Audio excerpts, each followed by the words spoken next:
날마다 주님과 함께 전도에 미련한 것으로.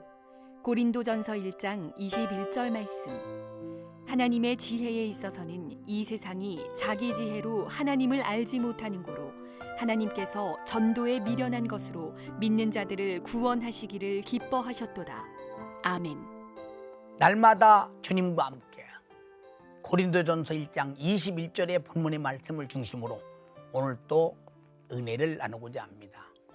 하나님의 지혜에 있어서는 이 세상이 자기 지혜로 하나님을 알지 못하는 고로 하나님께서 전도에 미련한 것으로 믿는 자들을 구원하시기를 기뻐하셨도다.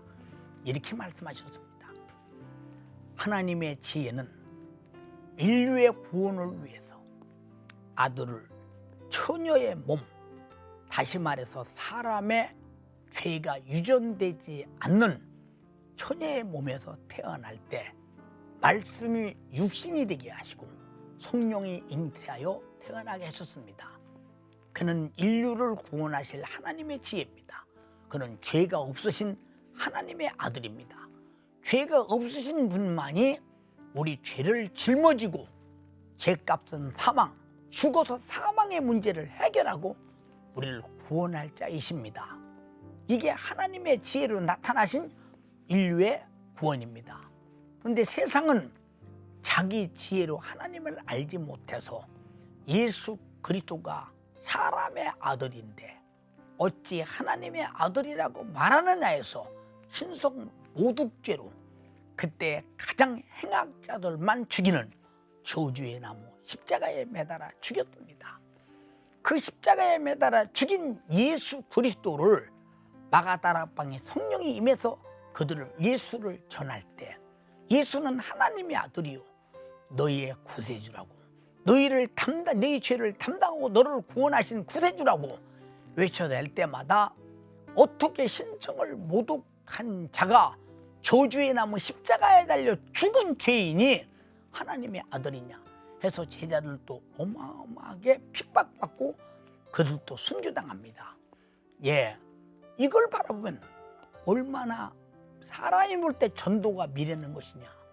어떻게 사람이 십자가에 달려 저주받아서 행악자로 죽었는데 그가 나의 구세주냐? 누가 봐도 미련한 짓이죠. 그러나 하나님의 지혜로서는 이렇게 미련하게 보이나, 그러나 예수 그리스도가 만약에 이 땅에 올 때 하나님의 아들의 왕궁에서 났다면 그를 아무도 죽이지 않을 것입니다. 죽일 수도 없습니다. 왕의 자녀, 왕인데 어떻게 죽이겠습니까? 그러나 그는 베들레헴에서 태어났고 애굽에 가서 있다가 나사렛에서 사셨습니다. 누가 봐도 나사렛에서는 선한 것이 나올 수 없다고 나다나엘도 말했습니다. 그러니 누가 그를 하나님의 아들로 보겠습니까? 마땅히 그는 요셉의 아들 마리아의 아들로 봤습니다. 그렇기 때문에 하나님의 아들이라고 말할 때 너는 사람의 자식인데 어찌 하나님의 아들이라 말하느냐 해서 마땅히 신성 모독죄로 행악자들 죽는 십자가에 매달아 죽이는 것이었습니다. 그들이 볼 때는 마땅합니다. 그러나 하나님께서는 그는 하나님의 아들이요 우리 죄를 짊어지고 죽으신 구세주요 나의 구원주입니다. 그래서 하나님의 지혜를 세상이 모릅니다. 하나님께서는 전도에 이 미련한 것으로 말미암아 우리를 구원하기를 기뻐하셨으니, 그래서 우리는 예수 그리스도를 바라볼 때 그 시대 이스라엘 사람, 유대인, 바리새인, 서기관, 장로, 납비 제사장들은 다 예수 믿는 사람들을 미련하게 봤습니다. 그러나 그는 우리의 구원이요 하나님의 기쁨이요 하나님의 인류를 살리는 전도의 방법이었습니다.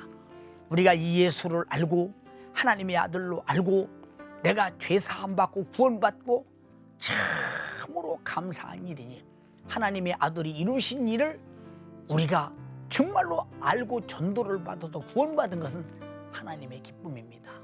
오늘 또 하나님의 기쁨으로 내가 예수로 전도받고 구원받은 거 감사해서 오늘 또 충성하며 감사하며 나를 구원하신 하나님께 영광과 찬양과 충성과 전도를 아끼지 않으며 그 기쁨을 수고로 하나님께 보여드리는 축복의 날이 되기를 주님의 이름으로 축복합니다.